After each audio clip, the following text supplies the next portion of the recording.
can break a little news on your program here that I spoke with a detective earlier today, and effective Monday, this investigation will essentially be moved to the task force entirely. We've all acknowledged there's a ransom note. It appears to me that the investigators aren't 100% convinced it's legit. Over the past week, several major developments have emerged in the investigation surrounding the disappearance of Nancy Guthrie. On March 2nd, Tommaso Cioni appeared in public for the first time in weeks, a moment that immediately sparked curiosity. Witnesses saw him walking beside Annie and Savannah Guthrie as they quietly approached the memorial placed outside Nancy Guthrie's home. The appearance lasted only a short time, but it quickly ignited intense discussion online. Within hours, viewers began carefully comparing Cion's height, posture, and distinctive gait to the masked individual captured in surveillance footage standing on Nancy Guthrie's porch. Side-by-side images rapidly spread across social media, where people analyzed every small movement, from the rhythm of his steps to the way his shoulders shifted as he walked, even measuring how his height aligned beside Savannah Guthrie. The speculation has not faded, and the questions surrounding that comparison continue to grow. We will return to that detail shortly. However, another development from the same week may ultimately prove even more critical, yet it has received far less public attention. On March 6th, agents from the FBI, working together with detectives from the Pima County Sheriff's Department, returned to the Catalina Foothills neighborhood where Nancy Guthrie lived and began conducting a new round of door-to-door interviews. What made these visits unusual was not simply the presence of federal investigators, but rather the unexpected question they were asking residents. The question they were asking. Residents say agents were not focusing on suspicious cars or unfamiliar individuals moving through the neighborhood. Instead, their attention turned to something far more unusual: Wi-Fi. Investigators specifically wanted to know whether homeowners had experienced any internet disruptions during the early morning hours of February 1st, the same night Nancy Guthrie disappeared. Several residents later confirmed to NBC News that federal agents raised that exact question during their visits. According to those homeowners, investigators explained that a number of people living nearby had already reported strange internet glitches during that night. News Nation reporter Brian Enton later spoke with a neighbor whose house sits close to Nancy Guthrie's property, and during that conversation, an unsettling detail emerged that investigators now view as extremely important. The neighbor explained that when he checked his security recordings from the night of February 1st, the entire history from his Ring camera system for that period was simply missing. The files were not damaged, and they had not been overwritten by newer footage. They were simply gone without explanation. The homeowner said he had never seen anything like that happen before. But an even more disturbing detail soon became clear when examining the outage pattern. Not every camera around the property had stopped working. Only the cameras installed on the side of the house facing Nancy Guthrie's property suddenly lost their connection. Meanwhile, cameras placed on the opposite side of that same house continued recording normally throughout the entire night. The whole security system was running through the same router, connected to the same internet service provider, and powered by the same electrical source. Yet somehow, only the cameras aimed toward Nancy Guthrie's home went offline without warning. Investigators say that pattern does not look like a typical internet outage. If the house had completely lost internet service, every single device linked to that network would have disconnected at the same time. But that is not what happened here. Instead, the disruption appears strangely directional. Cameras that had a clear view toward Nancy Guthrie's property stopped recording entirely, while cameras facing the opposite direction continued functioning normally without interruption. That difference is extremely important because it raises the possibility that the disruption may not have been accidental at all. To understand why this detail matters, investigators have begun closely examining how wireless signal interference actually works. When most people hear the term Wi-Fi jammer, they imagine a device capable of shutting down every wireless signal across the surrounding area. Traditional jammers typically work by flooding the radio spectrum with overwhelming noise.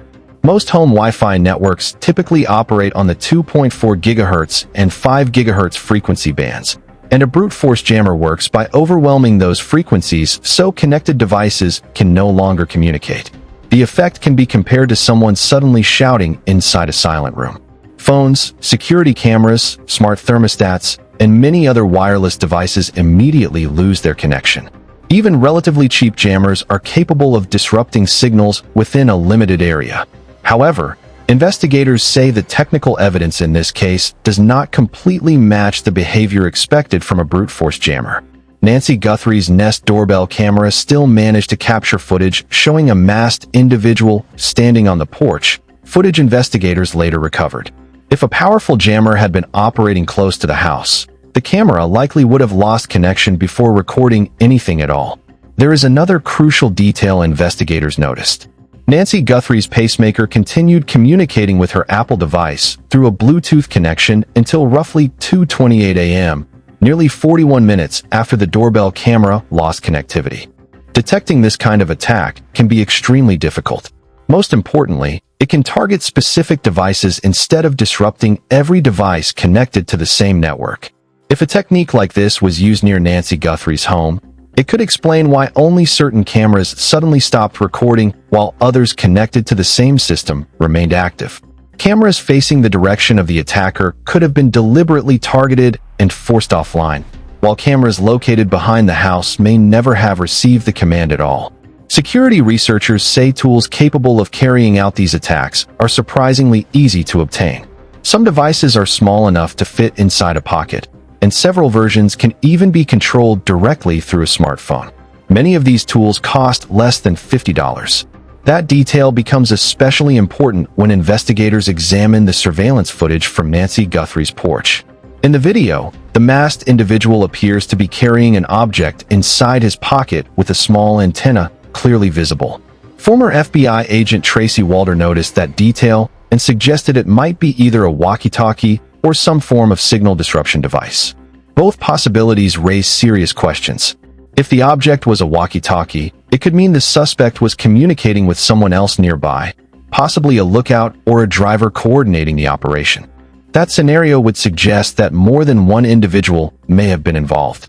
If the device was used specifically to interfere with wireless signals, it would indicate that the suspect possessed at least some knowledge of network technology and may have deliberately planned to disable surveillance systems before approaching the house. Investigators are now working to map out exactly which cameras in the neighborhood lost connectivity and the precise timing of those outages. By comparing homeowner statements with router logs and data from internet service providers, analysts may be able to determine the geographic scope of the disruption. Most devices capable of interfering with wireless signals have a limited operational range. This implies that the person using such a device would likely have been located close to the homes affected.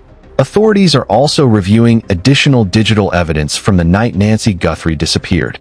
Surveillance cameras approximately 2.5 miles from her residence captured a vehicle moving through the area around 2:36 a.m. Nancy Guthrie's pacemaker stopped transmitting data at roughly 2:28 a.m., and investigators note that the drive between the two locations takes about 6 minutes.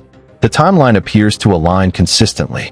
Cameras located near Nancy Guthrie's property experienced interruptions, while cameras positioned farther away continued operating normally. Former Pima County Sheriff's Deputy Eric Maldonado, who spent nearly 3 decades investigating crimes in the Catalina foothills area, provided additional insight. Maldonado explained that suspects often target homes in neighborhoods they are already familiar with. Residents living nearby may naturally observe security cameras, traffic patterns, and daily routines simply by passing these homes regularly. Someone from the area would not necessarily stand out in cell tower data, as their phone would typically connect to the same towers every day.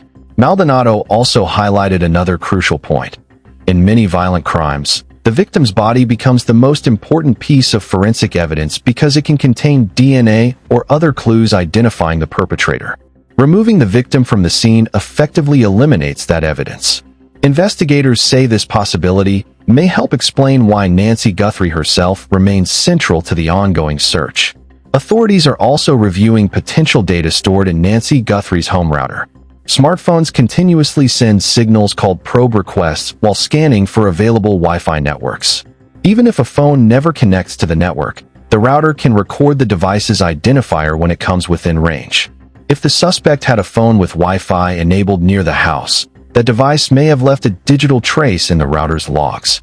Residents also reported unusual behavior involving pets during the same period. One neighbor explained that their dog woke them in the middle of the night and insisted on going outside, behavior the owner described as highly atypical.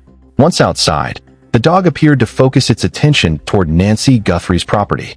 Maldonado pointed out that dogs can often detect sounds or frequencies beyond human perception, although investigators have not confirmed exactly what the animal may have sensed.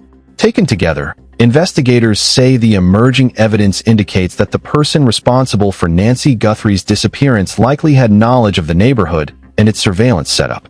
The suspect seems to have understood the locations of cameras, the directions they faced, and how to approach the property without immediately drawing attention. The investigation itself is becoming increasingly focused. A dedicated task force has been assembled, made up of detectives from the Pima County Sheriff's Department working closely with FBI agents in Tucson. Officials state that the objective is to gather all available evidence and examine it collectively as the investigation progresses. Savannah Guthrie has announced she plans to return to work, though she acknowledged the family is confronting the grim possibility that Nancy Guthrie may no longer be alive. What they continue to seek is clarity about what occurred and where Nancy might be. Investigators believe the very technology the suspect may have tried to manipulate could ultimately hold the critical clues needed to identify them. Wireless devices, routers, and mobile phones all create digital footprints. By carefully analyzing these records, authorities aim to pinpoint the person responsible and determine precisely what happened during the early morning hours of February 1st. Anyone with information regarding unusual activity, internet disruptions, or unfamiliar individuals in the Catalina foothills area at that time is strongly encouraged to come forward. Officials emphasize that even the smallest details could prove vital as the investigation continues to advance.